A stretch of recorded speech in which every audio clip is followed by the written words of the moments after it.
दोस्तों आज का जो वीडियो होने वाला है आपके एग्ज़ाम के लिए और आपके लिए बहुत ही खास होने वाला है, क्योंकि आज की इस वीडियो में आपको डिटेल में बताऊंगा कि बीए एग्ज़ाम की कॉपी कैसे लिखा जाता है। How to write copy in BA exam में कॉपी लिखने का सबसे सही तरीका क्या है, सब कुछ मैं आपको डिटेल में बताऊंगा। तो आइए बिना किसी देरी के शुरू करते हैं और सब कुछ डिटेल में जानते हैं। तो दोस्तों सबसे पहले तो आपको ये जानना ज़रूरी है कि बीए एग्ज़ाम की जो कॉपी होती है उसके अंदर शुरुआत कहाँ से करना चाहिए, यानी कि लिखने की शुरुआत कहाँ से करना चाहिए। ये बात हो सकता है कि आपको पता हो और बहुत सारे बच्चों को पता ना हो। तो दोस्तों मैं आपको बता दूं कि जो आपकी बीए एग्ज़ाम की कॉपी होती है, अगर आप कुछ भी लिखना शुरू करना चाहते हैं तो आपको शुरुआत कहाँ से करना है। तो मैं आपको बता दूं कि जो आपकी बीए एग्ज़ाम की कॉपी होती है, मान लीजिए कि आपकी बीए एग्ज़ाम की कॉपी हो गई, तो जो आपकी कॉपी होती है आपको क्या करना है कि हमेशा आपको ऊपर से एक लाइन छोड़ना है, यानी कि जो आपकी फर्स्ट लाइन होती है हमेशा आपको फर्स्ट लाइन को छोड़ना है, और जो आपकी सेकेंड लाइन होती है हमेशा आपको सेकेंड लाइन से लिखना शुरू करना है। क्लियर हो गया। अब आगे दोस्तों हम लोग ये जानते हैं कि जो आपकी सेकेंड लाइन होती है वहाँ से आपको किस तरीके से प्रश्नोत्तर संख्या लिखना है, यानी कि जो भी आपका क्वेश्चन नंबर होता है किस तरीके से आपको क्वेश्चन नंबर लिखना है। क्वेश्चन नंबर लिखने का सबसे सही तरीका क्या है। तो दोस्तों मैं आपको बता दूं कि जो भी आपका क्वेश्चन नंबर होता है, यानी कि जो भी आपका प्रश्न संख्या होता है, अगर आप क्वेश्चन नंबर लिखना चाहते हैं तो क्वेश्चन नंबर लिखने का सबसे सही तरीका ये है कि आपको क्या करना है कि यहाँ पे लिखना है प्रश्नोत्तर संख्या, और यहाँ पे जो भी आपका प्रश्न संख्या है, मान लीजिए कि अगर आपका प्रश्न संख्या 1 है तो यहाँ पे आपको लिखना है प्रश्न संख्या 1।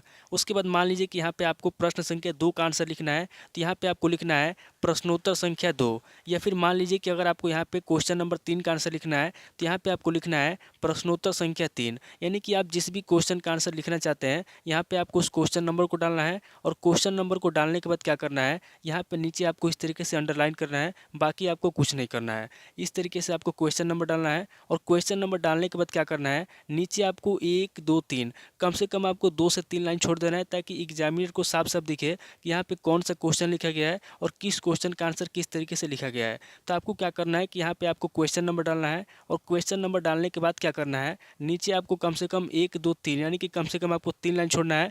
और 3 लाइन छोड़ने के बाद क्या करना है, किस तरीके से आपको हेडिंग लिखना है। यहाँ पे सबसे पहले हम लोग हेडिंग लिखना जानेंगे कि हेडिंग कैसे लिखा जाता है और हेडिंग लिखने का सबसे सही तरीका क्या है। लेकिन उससे पहले सबसे पहले हम लोग ये जानेंगे कि बी एग्जाम में किस पेन का इस्तेमाल करना चाहिए। तो दोस्तों मैं आपको बता दूं कि जो आपका बाल पेन होता है, बाल पेन दोस्तों किसी भी एग्जाम में लिखने के लिए सबसे बेटर होता है। अगर आप बाल पेन का इस्तेमाल करते हैं तो बहुत अच्छा है, बाल पेन का इस्तेमाल कीजिए, स्केच का इस्तेमाल मत कीजिए। क्योंकि जो आपका स्केच होता है या फिर और भी जो हाईलाइटर पेन होते हैं, अगर आप हाईलाइटर पेन का इस्तेमाल करते हैं जो बहुत गाढ़ा चलता है, तो उससे क्या होगा कि आपका राइटिंग ख़राब हो जाएगा और आपका नंबर कट जाएगा। तो हमेशा आपको बाल पेन का इस्तेमाल करना है। और आपको पता है कि बीए एग्जाम में फिर किसी भी एग्जाम में अगर आपको लिखना है तो जो आपका हेडिंग होता है और जो आपका क्वेश्चन नंबर होता है, क्वेश्चन नंबर और हेडिंग और जो पॉइंट होता है, तीनों को हमेशा ब्लैक पेन से लिखा जाता है। और जो आपका अंदर जो आंसर होता है उसको आपको हमेशा ब्लू पेन से लिखना चाहिए।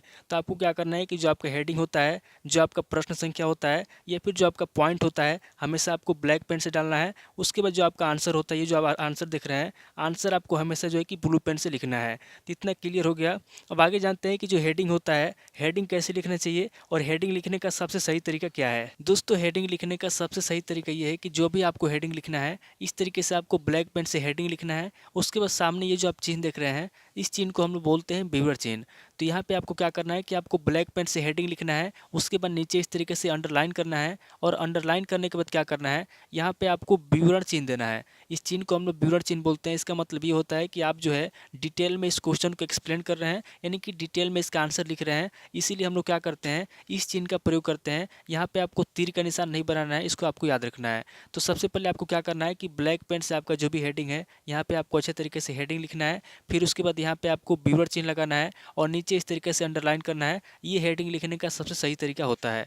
उसके बाद आगे आपको क्या करना है, जो भी आपका आंसर है, जो भी आप लिखना चाहते हो उसके अंदर इस तरीके से ब्लू पेन से आपको अच्छे से लिखना है। अब यहाँ पे आपको ध्यान देना है कि जो भी आपके वर्ड होते हैं, जो भी आपके शब्द होते हैं, एक शब्द से दो शब्द के बीच में, यानी कि एक शब्द से दूसरे शब्द के बीच की जो दूरी होनी चाहिए हमेशा जो है कि बराबर होना चाहिए। यानी कि शब्द न तो ज़्यादा पास पास होना चाहिए और न ही ज़्यादा दूर दूर होना चाहिए। कई बार क्या होता है कि बहुत सारे बच्चे कॉपी भरने के लिए शब्दों को दूर दूर लिखते हैं। तो एग्जाम में आपको ऐसा नहीं करना है, शब्दों को दूर दूर नहीं लिखना है। हमेशा आपको शब्दों को न तो पास लिखना है ना दूर लिखना है, हमेशा आपको मीडियम में लिखना है और एक जैसा लिखना है। और राइटिंग पे ज़्यादा ध्यान देना है, क्योंकि जो आपकी राइटिंग होती है बहुत इंपॉर्टेंट होती है। अगर आपकी राइटिंग खराब हो जाएगी तो आपको ज़्यादा नंबर नहीं मिलेगा। तो इस तरीके से आपको क्या करना है कि हेडिंग लिखना है। अब ध्यान से देखिए, आगे हम लोग जानते हैं क्या करना है आगे आपको। उसके बाद जैसे ही आप उसका आंसर लिखना शुरू करते हैं, जब आप आंसर लिख लेते हैं, दूसरा लाइन लिख लेते हैं, 5 लाइन लिख लेते हैं, 8 लाइन लिख लेते हैं, उसके बाद क्या करना है कि जब आपका दूसरा कोई पॉइंट आता है, जैसे मान लीजिए कि आपने पहला हेडिंग लिखा, यहाँ पे आपने पहला हेडिंग लिखा और यहाँ पे जो है कि पहला हेडिंग आपका खत्म हो जा रहा है। मान लीजिए कि आपने 8 लाइन लिखा, 10 लाइन लिखा, 10 लाइन लिखने के बाद जैसे आपका पहला हेडिंग खत्म होता है और जैसे आपका दूसरा हेडिंग शुरू होता है, तो जहाँ पे आपका दूसरा हेडिंग शुरू होता है, मान लीजिए कि आपका दूसरा हेडिंग भी मेन हेडिंग है, यानी कि जो मेन हेडिंग होता है, तो आपको क्या करना है कि पहले हेडिंग के खत्म होने पे और दूसरे हेडिंग के शुरू होने पे, अगर दोनों हेडिंग मेन हेडिंग है, तो दो मेन हेडिंग के बीच में आपको कम से कम एक लाइन छोड़ना है। इस बात को आप याद रखिएगा। तो यहाँ पे आपका मेन हेडिंग खत्म हुआ है और यहाँ पे फिर से आपका दूसरा जो है नया हेडिंग शुरू हुआ है। तो जहाँ से आपका दूसरा मेन नया हेडिंग शुरू हुआ है, तो नए हेडिंग के शुरू होने पे आपको एक लाइन छोड़ना है और सेम उसी तरीके से ब्लैक पेन से यहाँ पे आपको लिखना है, सामने इस तरीके से बीवर चिन्ह लगाना है और यहाँ पे नीचे जो है आपको अंडरलाइन करना है। ये सही तरीका होता है हेडिंग लिखने का या फिर पॉइंट लिखने का। उसके बाद से आगे आपका जो भी आंसर है हेडिंग का, तो जो भी आप लिखना चाहते हैं, इस तरीके से आपको बिल्कुल राइटिंग बना करके लिखना है। और आगे अगर आपका कोई पॉइंट आता है, मान लीजिए कि हेडिंग के अंदर अगर आपको कोई पॉइंट आता है, तो पॉइंट को किस तरीके से लिखना है, तो पॉइंट को भी सेम उसी तरीके से रोमन संख्या के अंदर जो आपका 1 2 होता है, इस तरीके से आपको रोमन संख्या में 1 2 लिखना है। और इसी तरीके से बिल्कुल आपको इस तरीके से बीवर चिन्ह लगाते हुए ब्लैक पेन से आपको हेडिंग लिखना है या फिर पॉइंट लिखना है। और नीचे आपका जो भी आंसर रहता है, बिल्कुल गलती ना करते हुए, काटपीट ना करते हुए, एकदम साफ सुथरे तरीके से आपको लिखना है, क्योंकि अगर आपकी राइटिंग अच्छी रहेगी तभी आपको नंबर मिलेगा। इस बात का आपको ध्यान रखना है। उसके बाद दोस्तों आगे आपको ये जानना जरूरी है कि जो आपका पॉइंट होता है या फिर जो आपका हेडिंग होता है, जो आप पॉइंट या हेडिंग लिख रहे हैं, उसके बीच में जो है कि कितना गैप होना चाहिए या फिर कितने दूरी दूरी पर शब्दों को लिखना चाहिए। तो मैंने आपको बता दिया कि जो आपका शब्द होता है, एक शब्द से दूसरे शब्द के बीच की जो दूरी होनी चाहिए ना, तो शब्द आपके ज़्यादा पास पास होना चाहिए और नहीं शब्द आपके ज़्यादा दूर दूर होना चाहिए। उसके बाद दूसरी बात आपको ये ध्यान रखना है कि अगर आपसे कोई शब्द गलत हो जाता है, मान लीजिए कि अगर आपसे ये शब्द गलत हो जाता है, तो शब्द के गलत होने पर आपको शब्दों को इस तरीके से काटपीट नहीं करना है। अगर आप इस तरीके से काटपीट करते हैं या फिर कुछ भी इस तरीके से हरकत करते हैं या फिर कुछ भी करते हैं, तो क्या होता है, आप जो भी गलती करते हैं कॉपी के अंदर, पूरी कॉपी के अंदर हाईलाइट हो जाता है। यानी कि जो भी आपकी गलतियाँ होती है, गलती आपकी साफ साफ नज़र आने लगती है। अब जब कॉपी एग्जामिनर के पास जाता है, तो एग्जामिनर जब उसको देखता है, तो उसको देख करके आपका नंबर काटता है। तो एग्जाम में अगर आपसे कोई शब्द गलत हो जाता है, तो शब्द के गलत होने पर क्या करना है, आपको उसको काटना नहीं है, आपको इस तरीके से काटपीट नहीं करना है, बल्कि आपको उसको छोड़ देना है। या फिर एक बार से, जैसे मान लीजिए कि आपसे शब्द गलत हो गया, तो आपसे जो शब्द गलत हुआ है, आपको क्या करना है कि एक बार इसको बीच से इस तरीके से मार्क कर देना है और मार्क करके आपको छोड़ देना है। बाकी आपको इस तरीके से नहीं करना है। तो इसको याद रखिएगा, अगर आपसे कोई शब्द गलत हो जाता है तो आपको हाईलाइट नहीं करना है, उसको छोड़ देना है, एग्जामिनर नहीं देखेगा। तो याद रखना है, आपको इस तरीके से लिखना है एग्जाम में। उसके बाद आपको राइटिंग पे बिल्कुल ध्यान देना है, क्योंकि अगर आपकी राइटिंग अच्छी रहेगी तभी आपको नंबर मिलेगा। और अगर आपका लॉन्ग क्वेश्चन है, मान लीजिए कि लॉन्ग क्वेश्चन है, उसके अंदर आपको कम से कम 500 शब्द देना है, यानी कि 500 शब्दों में अगर आपको लिखना है, तो उसके अंदर आपको बिल्कुल आपको घबराना नहीं है, जल्दबाजी में नहीं लिखना है, बिल्कुल एकदम आराम से लिखना है और एकदम शब्दों को मिला करके लिखना है, शब्दों के बीच की दूरी को ध्यान देना है और बिल्कुल एकदम आराम तरीके से लिखना है। और जैसे मैंने आपको बताया हेडिंग लिखने के लिए, बिल्कुल आपको उसी तरीके से लिखना है। हेडिंग और पॉइंट आपको ब्लैक पेन से लिखना है और जो आंसर आपका रहेगा, आंसर आपको ब्लू पेन से लिखना है। अब दोस्तों जानते हैं कि जो आपका लॉन्ग क्वेश्चन होता है या फिर जो आपका शॉर्ट क्वेश्चन होता है या फिर जो आपका वेरी शॉर्ट क्वेश्चन होता है, उसके अंदर कितना लिखना चाहिए।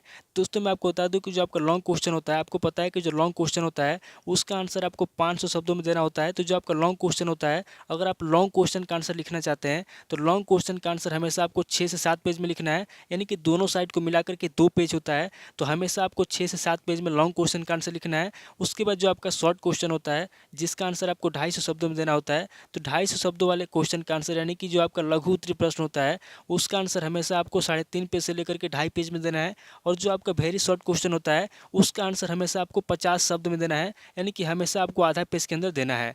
आधा पेज का मतलब होता है कि हाफ, यानी कि जो आपका पेज होता है हाफ पेज के अंदर देना है, यानी कि आधा पेज में आपको वेरी शॉर्ट क्वेश्चन का आंसर देना है। इस बात को आपको याद रखना है। तो दोस्तों उम्मीद करता हूँ कि इस वीडियो से आपको बहुत कुछ सीखने को मिला होगा। अगर आपको वीडियो अच्छा लगा तो वीडियो को लाइक कीजिए, शेयर कीजिए, या फिर अगर आपके कुछ सवाल हैं तो कमेंट कीजिए। मैं तो आज इस वीडियो को मैं ही पे स्किप करता हूँ। मिलता हूँ आपसे नेक्स्ट वीडियो में। अगर आपको वीडियो अच्छा लगा तो वीडियो को लाइक कीजिए, शेयर कीजिए और कमेंट करके बताइए कि आपको नेक्स्ट वीडियो किस टॉपिक के ऊपर चाहिए। थैंक यू दोस्तों।